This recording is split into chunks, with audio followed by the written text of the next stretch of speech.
राधे राधे दोस्तों। आज की कहानी है ईमानदारी का इनाम। किसी गांव में शामू नाम का किसान रहता था। स्वभाव से वह बहुत ही अच्छा था। उसका एक खेत था जो बहुत छोटा था, जिस कारण उसके बड़े परिवार की गुजर बसर बहुत मुश्किल से ही हो पाती थी। श्यामू अपने खेत में बहुत मन लगाकर काम करता था, लेकिन खेत छोटा होने के कारण काम कुछ ही घंटों में खत्म हो जाता था। उसके बाद वह खाली रहता था। काम के बाद का खाली समय श्यामू को बिताना भारी पड़ता था। इसीलिए उसने एक दिन सोचा कि क्यों ना इस खाली समय में गांव के ही सेठ जी के खेत पर मजदूरी कर लिया जाए।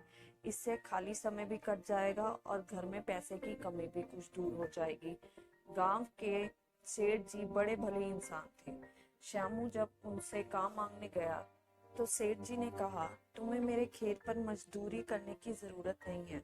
आज से मैं पूरे खेत की जिम्मेदारी तुमको देता हूँ।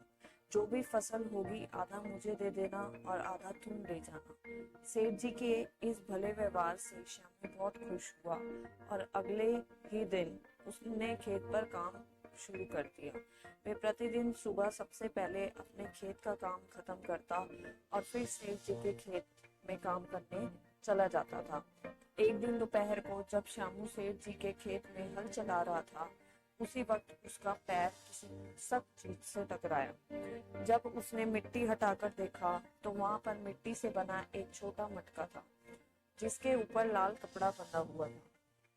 श्यामू पहले तो थोड़ा डर गया, लेकिन फिर भी उसने थोड़ा साहस करते हुए मटके पर बंधा कपड़ा हटाया। जैसे ही उसने मटका के अंदर देखा, उसके आश्चर्य का ठिकाना न रहा। उसमें सोने की कई आभूषण थे। श्यामू को अब समझ नहीं आ रहा था कि वे इन कीमती आभूषणों का क्या करे। एक और वे सोचता, इसे किसी सुनार को बेचकर अपने घर की पैसे की कमी हमेशा के लिए खत्म कर देता हूँ। वहीं दूसरे ही पल सोचना कि ये जमीन सेठ जी की है, ये उन्हें ही सौंपना उचित होगा। काफी देर तक उलझन में पड़े रहने के बाद वे अंत में सेठ जी के घर ही गया। उसने सेठ जी की सारी कहानी बताकर मटका उन्हीं के सामने रख दिया। मिट्टी का वह मटका देखकर सेठ जी उसे पहचान गए और बोले, ये मेरी दादी के आभूषण हैं। मैं कई वर्षों से इसे खोजने की कोशिश कर रहा था। मुझे पता नहीं था कि ये कहाँ गड़े हुए हैं। इन्हें अचानक खोजकर तुमने बहुत बड़ा उपकार किया है। तुम्हें इस काम के लिए कोई बड़ा इनाम तो मिलना ही चाहिए। सेठ जी, मुझे आपने अपने खेत पर काम दिया, यही बहुत है। अब मुझे कोई इनाम नहीं चाहिए। श्यामू ने सेठ जी से हाथ जोड़कर आग्रह किया।